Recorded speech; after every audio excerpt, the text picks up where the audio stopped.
And welcome back to Primetime News. A special welcome once again to our viewers on TVJ International in the Cayman Islands and online at onespotmedia.com.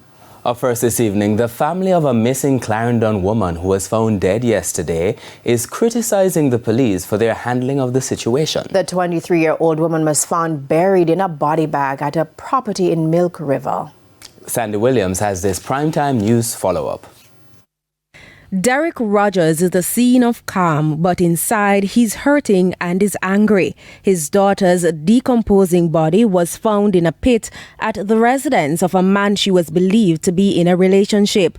The family reported 23-year-old Dereka Rogers missing on May 28 after she did not return home and calls to her phone went unanswered. Never said me I call her daughter, me nah get her, you know. So never really I get what you say. So I say, I don't understand what you say. What you say?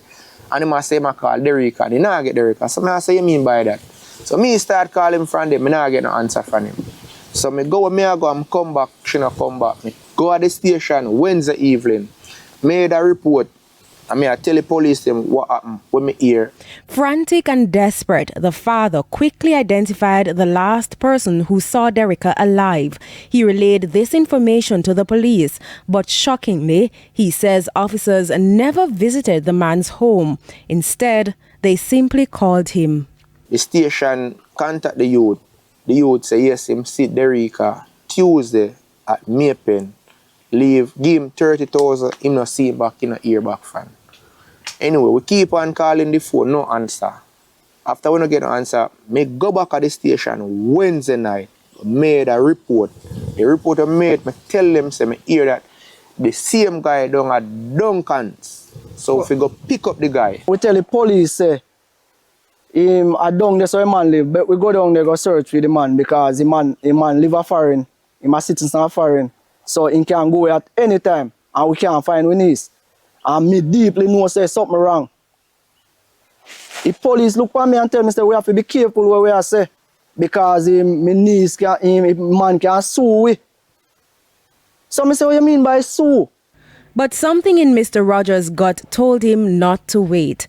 Driven by fear and desperation, the father along with the police went to the man's home on Sunday. There, he saw it, a manhole cover that looked recently disturbed. You see, if I go there, I just connected to the pit. So you see, when they tell me, say, me can pull the pit until tomorrow, brother, if you cut me enough find a blood, I say, look here, and no more want him, and I start get mad. When they pried open the manhole, the smell hit them first. Then came the discovery. And by we pull it, him in it. Even when they take him out of it, what an next scandal bag in the way, then put him bag and him close them in and left it in it and they want to take out. I say, you don't have to take out the bag, you don't know when I bag. When they take out the bag and them pull up here and looking at it, him old school ID in there, him TRN in there, everything for him in it, everything. By the time authorities confirmed the body was Dereka's, the prime suspect, the man she had last seen, was nowhere to be found. The father claims he has fled the country. If the police them, they just move with me at the time. The youth wanna left the scene, he wanna left the guy foreign. So they would have questioned him and then find what happened for this. So maybe at the same time, it won't take so long to find him. Now, the father is not only mourning his daughter's brutal death, but waging a war against what he believes is systemic failure and indifference.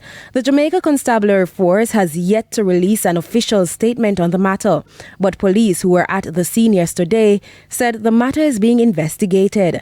Sandy Williams, TVJ News.